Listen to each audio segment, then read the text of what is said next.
Previous year and assessment year. Previous year అనేది మనం earn చేసిన ఇన్కమ్. అసెస్మెంట్ ఇయర్ అనేది ప్రీవియస్ ఇయర్ తర్వాత వచ్చే ఇయర్.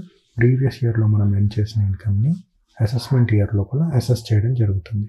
అసెస్మెంట్ ఇయర్ 12 months ఉంటుంది. అది ఎప్పుడు 1st April నుంచి స్టార్ట్ అవుతుంది ప్రీవియస్ ఇయర్ తర్వాత.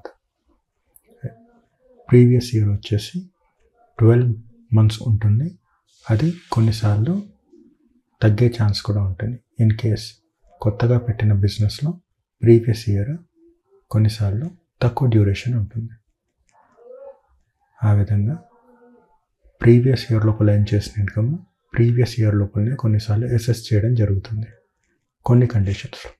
ఆ కండిషన్స్ వచ్చేసి షిప్పింగ్ బిజినెస్కి ఎంప్లాయ్మెంట్ కోసము ఎవరైనా వెళ్తున్నట్లయితే, లేదా ఏదైనా పర్సన్ ఇండియాని వదిలేసి వెళ్తున్నప్పుడు, లేదా ఒక అసోసియేషన్ పర్సన్ అయినా, బాడీ ఆఫ్ ఇండివిజువల్ అయినా, ఆర్టిఫిషియల్ జ్యుడిషియరీ పర్సన్ అయినా ఒక ఈవెంట్ కోసం ఫామ్ అయినప్పుడు, ట్యాక్స్ని అవాయిడ్ చేయడానికి ఏదైనా మనిషి వెళ్ళిపోతున్నప్పుడు, ఏదైనా బిజినెస్ అదే ఇయర్ లోపల డిస్కంటిన్యూ అవుతున్నప్పుడు,